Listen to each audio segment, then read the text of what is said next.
Hola viajeros del lenguaje, me alegra que sigan acá conmigo en la tierra de los sumerios, para escuchar de mi voz las primeras narraciones de la historia de la humanidad. Por supuesto, no podemos alegar que hayan sido los sumerios quienes inventaron todas estas cosas, pero sí que fueron los primeros en escribirlas entre el 3000 y el 2000 antes de nuestra era, mucho antes de que existiera el código Hammurabi o las famosas mitologías greco-romanas, o de que los hebreos y cristianos, cuyo compendio de libros, la Biblia, es el libro más vendido de la actualidad, pisasen la tierra. Presenciaremos entonces el nacimiento de nuestra civilización.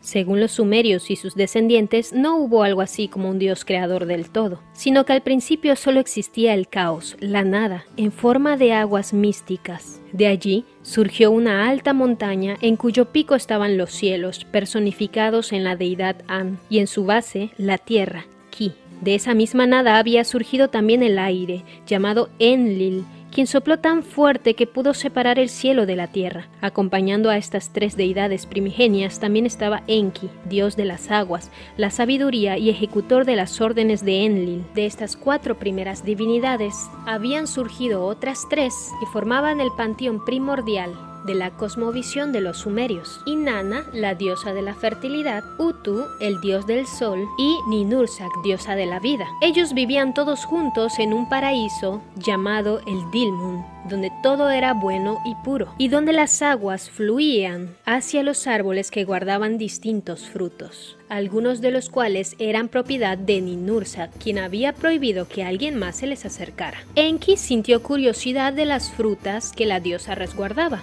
así que las robó, siendo castigado con una terrible enfermedad que casi lo lleva a la muerte, de no haber sido porque la deidad lo perdonó. En este mito podemos encontrar la razón de por qué los hebreos consideraban que Eva, la primera mujer, había sido formada de la costilla de Adán, y es que una de las partes del cuerpo de Enki afectadas por el castigo fue Ti, que se traduce como costilla, para lo cual Ninursak creó a Ninti, una deidad menor, para que le curase dicha parte. Para los sumerios, sin embargo, Ti es un homófono de la palabra que significa vida, y Ninti entonces era la diosa que hacía vivir. Por supuesto, este juego de palabras no existe en el idioma hebreo, pero sí notamos la relación entre la costilla y el nombre de Eva, que significa también vida. En una historia paralela a esta creación, tenemos un mito terminado por los acadios en el que nos encontramos a la diosa Inanna, quien resguarda un árbol desde que es pequeño porque quiere utilizar su madera cuando crezca. El tiempo pasa y cuando la diosa vuelve a ver al árbol,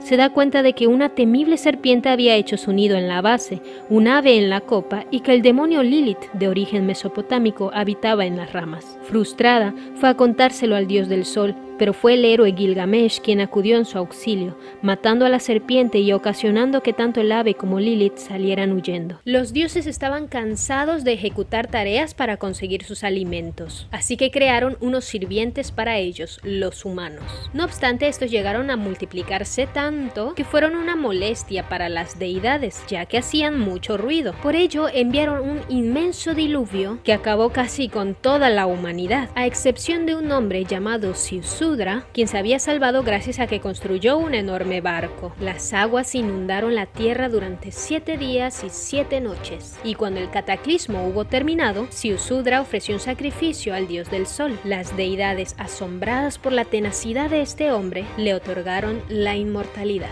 El Kur, para los sumerios, era una alta montaña a la que se accedía cruzando un río y era donde iban las almas de los muertos.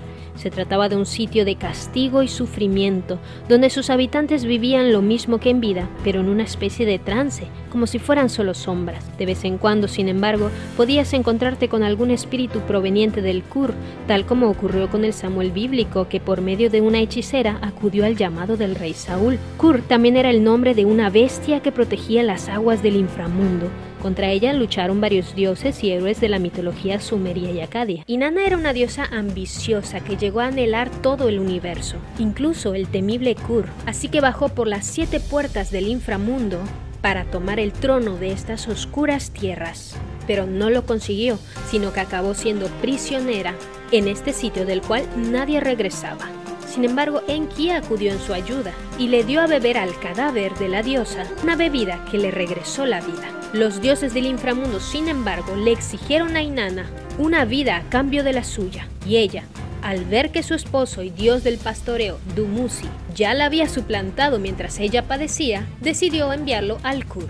Dumuzi, a su vez, pidió la ayuda de su hermana, quien ocupaba su lugar en el inframundo durante 6 meses. Sabemos que por este mito se celebraban sacrificios humanos, tanto de jóvenes que yacían con las sacerdotisas en honor a Dumuzi, como niñas que representaban a la hermana del dios. Como ya dijimos, el mundo como esclavo de los dioses era difícil para los sumerios, y así lo deja entender un poema declamado por un hombre rico que un día lo perdió todo en una serie de calamidades.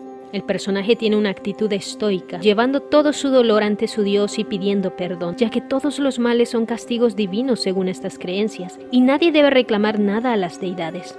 Por suerte, este hombre que vivió 1000 años antes que el Job bíblico fue también escuchado y restituido por los dioses. Esta historia ya la conté en el video pasado, y es más bien de origen acadio, ya que el rey Sargón I afirmaba haber nacido de una mujer que lo dejó vagando solo por el río hasta que un jardinero lo encontró, siendo protegido también por la diosa Inanna. Las tablillas sumerias ya nos cuentan las experiencias y el estilo de enseñanza de los primeros alumnos, el cual consistía en la repetición abrumante de textos ya existentes hasta poder llegar a imitarlos y crear sus propios textos. En estas escuelas la disciplina era muy importante, como podemos ver en la existencia de un encargado del látigo, aunque siempre había padres que invitaban a los profesores a sus casas para llenarlos de regalos y conseguir más favores para sus hijos, ya que incluso en esa época el trabajo de la docencia no era muy bien remunerado. Como dicen por ahí, hay cosas que nunca cambian. Qué sabiduría tan ancestral escuchar a un sumerio decir que todo el mundo siente simpatía por el hombre bien vestido, o que la amistad dura un día pero el parentesco para siempre, o que tal una idea para los flojos y comelones afirmar, mano y mano una casa se construye, estómago y estómago una casa se destruye. O bien, quien edifica como un señor vive como un esclavo, pero quien edifica como un esclavo vive como un señor. Mucho antes del nacimiento de Esopo, ya los sumerios usaban las características de los animales para incluirlos en sus historias y dejar ciertas enseñanzas. Desde entonces, por ejemplo, se ponía al asno para representar a alguien necio. Un antecedente de cualquier jurisprudencia es el caso de una mujer a quien unos asesinos fueron a avisar que acababan de matar a su marido. Al marido de ella, digo. Ella no dijo nada a nadie, por miedo y porque su esposo ya hacía mucho que no la mantenía bien. Al descubrir el cadáver y llevar el caso a juicio, varios sugirieron que la mujer fuese igualmente culpada por ocultar el asesinato de su marido. Pero estudiando lo sucedido, se acordó que la mujer ya tenía bastante con haber perdido el sustento de su casa, por lo cual no fue castigada. Cuando el imperio sumerio cayó, sus habitantes, por supuesto, consideraron que era un castigo de los dioses por no llevar una vida recta, y de las portentosas construcciones solo quedaron algunos cánticos tristes y solemnes que lloraron la perdición de esta impresionante cultura. En las llanuras donde crecían las plantas que calman el corazón, ya no crece más que la caña de lágrimas. Pero sus historias se siguieron repitiendo a través de los milenios. Incluso sus motivos todavía los encontramos y entendemos hoy en día. ¿Qué ha cambiado de nosotros, además de la tecnología? No te olvides de apoyar mucho este video y seguirme. Nos veremos en una próxima salida por la historia del lenguaje, cuando conoceremos a una de las civilizaciones más misteriosas de la antigüedad, la del Valle del Indo.